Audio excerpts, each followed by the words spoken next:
सर्वमंगल मांगल्ये शिवे सर्वार्थ साधिके शरण्ये त्र्यंबके गौरी नारायणी नमस्तुते। ओम शांति शांति शांति। कैसे हो आप लोग? मैं कल एक वीडियोस देख रहा था जिसमें मैंने देखा कि कई लोग एक दूसरे धर्म का विरोध कर रहे हैं, एक दूसरे जाति का विरोध कर रहे हैं। यूट्यूब में, फेसबुक में, कहीं पे भी आप देखोगे तो एक दूसरे का विरोध कर रहे हैं। और मैं कल ही की बात बता रहा हूँ कि मैं गया था भगवान श्री राम जी के मंदिर में।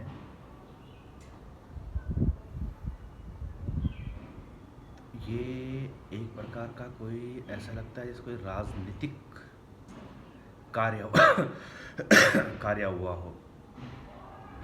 भगवान राम एक आस्था है, ये राजनीति से परे है।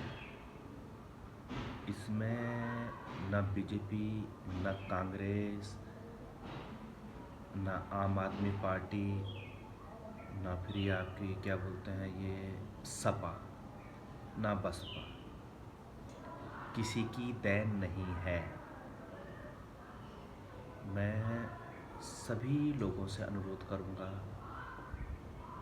भगवान को अर्थात शांति को, अगर आपको शांति चाहिए तो ये राजनीति से हट जाइए, राजनीति से परे हटिए।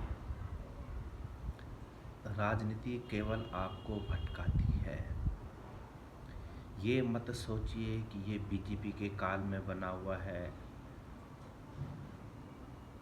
या ये कांग्रेस के काल में बना हुआ है तो हम यहाँ जाएंगे।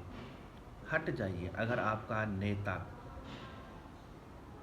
जिनको राजनीतिक रोटी सेकनी है, उनकी तो रोटियां चल रही है, उनकी भी गलती नहीं है। आपके सहारे उनका चूल्हा जल रहा है तो वो तो करेंगे ही करेंगे, लेकिन आप ना करें। चुनाव अपनी जगह पे अलग चीज़ है। आप अपनी विचारधारा को रखिए, अपने चुनाव लड़िए, उससे अलग परे है। लेकिन जो ईश्वर है ये तुम्हारा किसी भी राजनीतिक दल के बराबरी में नहीं है, ये उससे हट के है।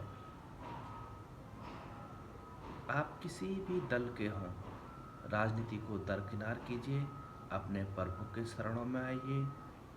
मैं अभी भी यही कह रहा हूँ, हमें जाति धर्म किसी से कोई मतलब नहीं है। हम सब एक ही ईश्वर के संतान हैं। चाहे आपको मज़ार पे जाना पड़े किसी की, आप जाइए। आपको दरगाह पे जाना है, आप जाइए। आपको मंदिर पे जाना है, आप जाइए। आप हर धर्म को मानिए। ईश्वर किसी भी रूप में आ सकता है। बट कहने का तात्पर्य यही है कि आप उस धर्म का सम्मान कीजिए जो धर्म आपको सद्गुण देता हो। उस धर्म का पालन कीजिए जो धर्म आपको कहता है कि ईश्वर के अनेक रूप हैं। ईश्वर किसी भी रूप में मिल सकता है। ईश्वर चाहे वो अल्लाह के रूप में है, चाहे वो गुरु नानक देव के रूप में है, चाहे वो ईसा मसीह के रूप में है, चाहे वो राम के रूप में है। हर रूप में ईश्वर समाया हुआ है। बस फर्क इतना है कि हम ये राजनीति के चक्करों में हमने अपना आत्मज्ञान है वो खो दिया है। कल इस बारे में चर्चा हो भी रही थी मंदिर के आसपास कि यहाँ पे कांग्रेसी लोग नहीं आते हैं।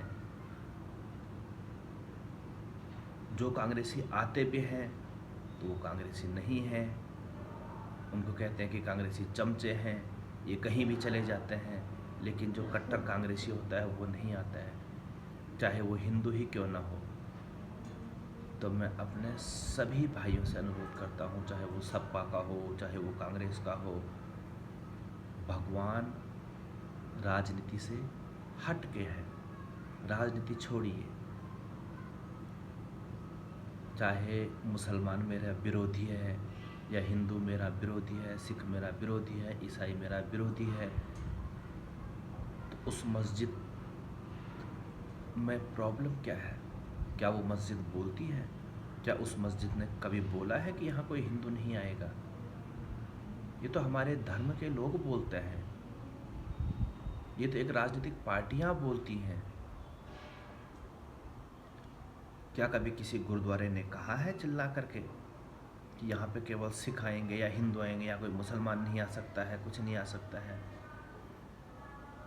ये हम लोगों ने इस तरीके का माहौल क्रिएट किया हुआ है कि यहाँ पे वो आएगा, वो नहीं आएगा, वहाँ मत जाओ, वहाँ मत जाओ, कांग्रेस सरकार आएगी तो मंदिर को बंद करवा देंगे, बीजेपी ने मंदिर को बनवाया है, ये बीजेपी का मंदिर है। ऐसा कुछ भी नहीं है। भगवान राम हमारी आस्था है, हमारी पूजा है, हमारा सम्मान है। मैं हिंदू हूँ, इसलिए मैं भगवान राम के प्रति मेरी आस्था है। अपना अब जो मुसलमान होगा उसका अल्लाह के प्रति आस्था है, वो अपने अल्लाह को माने। जो सिख है वो गुरु गोविंद सिंह को माने। वैसे गुरु गोविंद सिंह को तो हम भी मानते हैं, क्योंकि हम उनके कर्मों को मानते हैं। गुरु तेग बहादुर, गुरु गोविंद सिंह, जितने भी ये गुरु हैं, हम इनके कर्मों को मानते हैं। मुझे सिख धर्म से प्रेम नहीं है, लेकिन मुझे गुरुओं से बहुत प्रेम है। मैं राष्ट्रपिता गुरु गोविंद सिंह को ही मानता हूँ। ये मेरा अधिकार है कि मैं किसे मानता हूँ। जिसने हमारे राष्ट्र की रक्षा की, हमारे धर्म की रक्षा की, तो हम उसी को मानते हैं। तो मैं सभी लोगों से अनुरोध करता हूँ, जिस धर्म में सुख, शांति, दूसरों की सेवा, प्यार, प्रेम, सर्वधर्म सम्मान लिखा गया हो, आप उस धर्म के साथ चलिए। चाहे वो कोई भी धर्म हो, कोई भी ग्रंथ हो, कुछ भी हो। अगर आपको आपके कुरान में मिलता है कि प्यार, प्रेम, सद्भावना, हर धर्म का सम्मान करना, तो आप कुरान को फॉलो कीजिए। मैं भी फॉलो करूँगा, मुझे भी बताइए। अगर आपके बाइबल में लिखा गया है तो आप मुझे भी बताइए, आप उसका प्रचार कीजिए। हम सब एक साथ ही सारे धर्मों को एक ग्रंथ बनाते हैं। उसमें कुरान भी होगी, उसमें गीता भी होगा, उसमें बाइबल भी होगा, उसमें सब कुछ होगा। हमें सिर्फ क्या चाहिए कि हम एक मनुष्य हैं। ये जितने भी धर्म ग्रंथ वगैरह जो बनाए हुए हैं, सब हम लोगों ने ही बनाए हुए हैं। इसमें भगवान ने आपने कभी देखा कि महाभारत के युद्ध में या रामायण के युद्ध में कहीं पे भी हिंदू मुस्लिम कुछ कहा गया हो? नहीं कहा गया है, क्योंकि उस समय एक ही धर्म था, वो था आपका सनातन धर्म। अर्थात मनुष्य का धर्म, कि मनुष्य को क्या करना चाहिए। धन्यवाद।